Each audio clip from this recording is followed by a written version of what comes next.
Hey guys, happy Monday. Just a few quick announcements before we get started on today's lesson. So every week I'm going to try really hard to update this announcement page. So you can see here it says week of October 19th, 2020, and then some announcements for these week. So first announcement is please use the links below to quickly access new lessons, last week's work, and lesson videos. We're going to be having a test this Friday, and a review sheet and some review work will be provided.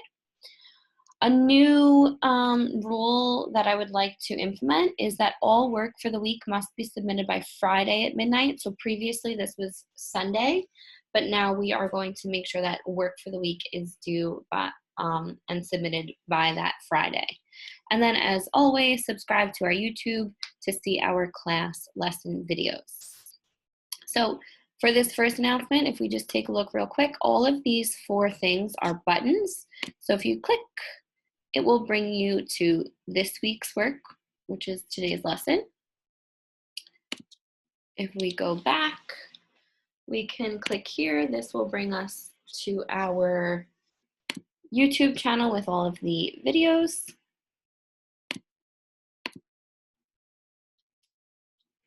If we take a look and click last week, it will bring us to last week's work if there's anything here that you need to submit late. And then last but not least, this last one is for our office hours, which will bring you to the Zoom for the Wednesday meetings for office hours extra help. So those are just a few announcements. So if we go ahead and click this week, we will find our lesson for today.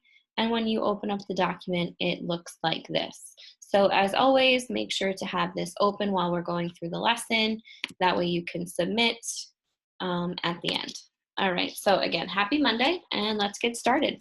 So our aim today is how is chemistry important to living environment? So today we're starting our biochemistry unit, and we're going to be talking about the chemistry behind living environment and living things. So our do now reads, anyone who's ever purchased an avocado will testify that after taking several days to reach the point of perfect ripeness, they remain at that point for an incredibly short amount of time before morphing into a brown, sludgy mess. As if to compound this problem, if you do catch them at the optimum ripeness, they turn brown incredibly quickly after being cut open, if not eaten straight away. So if we take a look over here at this image, it's showing your avocado, and then all of a sudden it's perfect and ripe. And then 1 minute later, it is brown and yucky. Maybe it's a little dramatic, but you get the point. Avocados and guacamole brown super fast. So why does guacamole turn brown, and what can we do to stop it from turning brown? So take a moment to answer the do now and pause here, and when you're ready, press play to continue. So why does guacamole turn brown?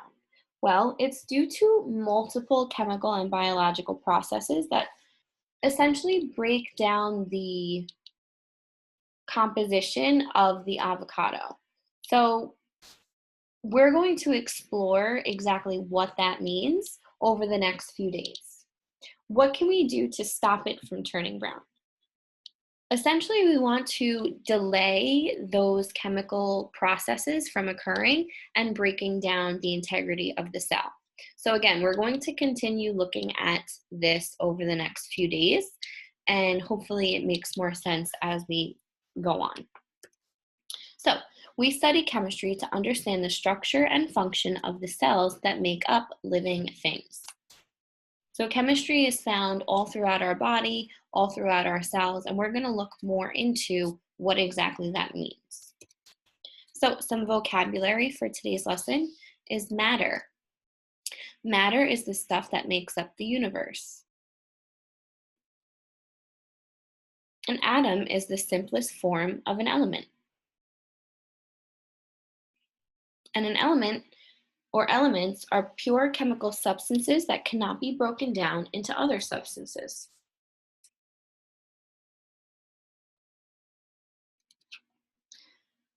Some class notes for today. Anything that has mass and takes up space is matter.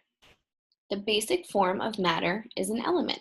So here we can see atoms and molecules making up all of the matter Here's an example of an element, and then compounds over here, which is more than one element. More class notes.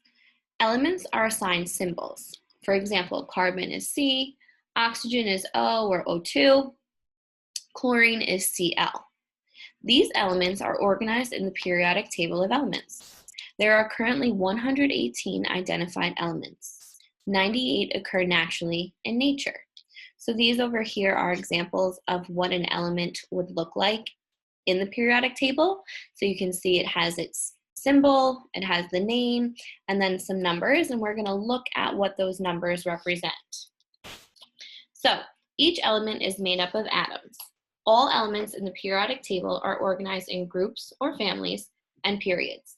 The vertical columns, so vertical is top to bottom, up, down, are groups, families, and are arranged based on chemical behavior. They also all have the same number of valence or outer electrons. So everything from H to Fr in this column, or if we look at this column, top to bottom, anything vertical behaves very similar because they have very similar chemical makeups. The horizontal columns are periods, and they are arranged by increasing atomic number. So from left to right, those are the horizontal periods. And you can see here, we start over here with 1, and then it goes to 2, 3, 4, 5, 6, 7, 8, 9, 10, across, right? And then if we look, the atomic number is right here at the top, 1, 2, 3, 4, 5, 6, 7, 8, 9, 10. So the number up here is the vertical column or the group or family. And then the number inside the square is the atomic number, and they go from left to right and increase. So up here we start with 1, and all the way down here we get to 118. Okay, so if you look at the element itself, the symbol is represented by 1 or 2 letters. And then underneath that is usually the name of the element. On the very top is the atomic number. This is also the number of protons that are found in the nucleus. So the atomic number also represents how many protons are found in the nucleus of this carbon atom. And the number below the name is the atomic mass. So when you are looking at the periodic table, it's helpful to know what each symbol, number, word represents. 96% of living organisms are composed or made of the following elements. H is hydrogen, O for oxygen, N nitrogen, C carbon.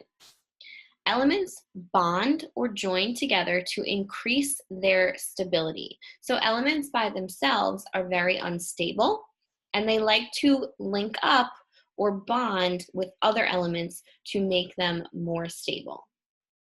Energy is stored in the chemical bonds. So if you look at this image here, it's HONC, right? Hydrogen, oxygen, nitrogen, carbon.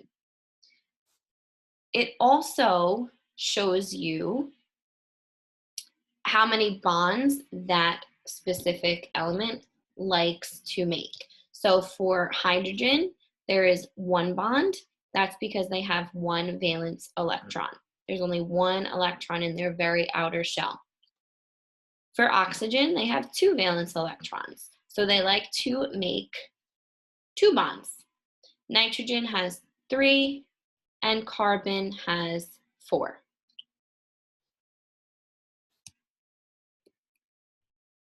So what you're going to do now is you're going to watch 2 videos that are located on your worksheet. One of them is an atoms video on YouTube, and another one is on BrainPop. In order to access the BrainPop video, the username and password are listed here. So it's all lowercase. Manhattan Day is your username and your password is BrainPop. You're then going to answer the questions using your knowledge of science, today's lesson, and the videos that you watch. You can pause here and watch the videos and go through the questions, and then come back and we can wrap up the lesson and discuss.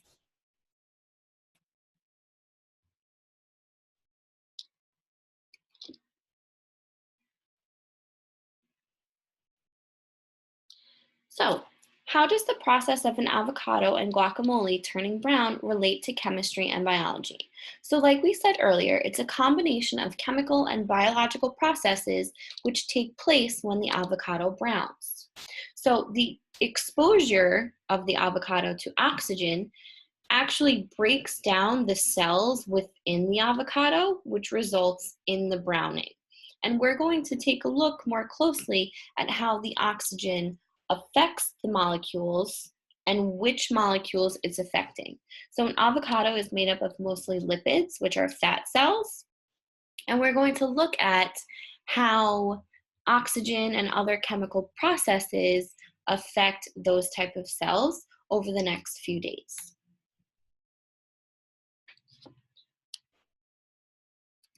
So if you'd like to check the answers to your questions, they are listed here. And that is it for today. Any questions you have, please submit through email, Remind, Schoology, wherever you feel is best to contact me. And I will see you tomorrow. Bye, guys.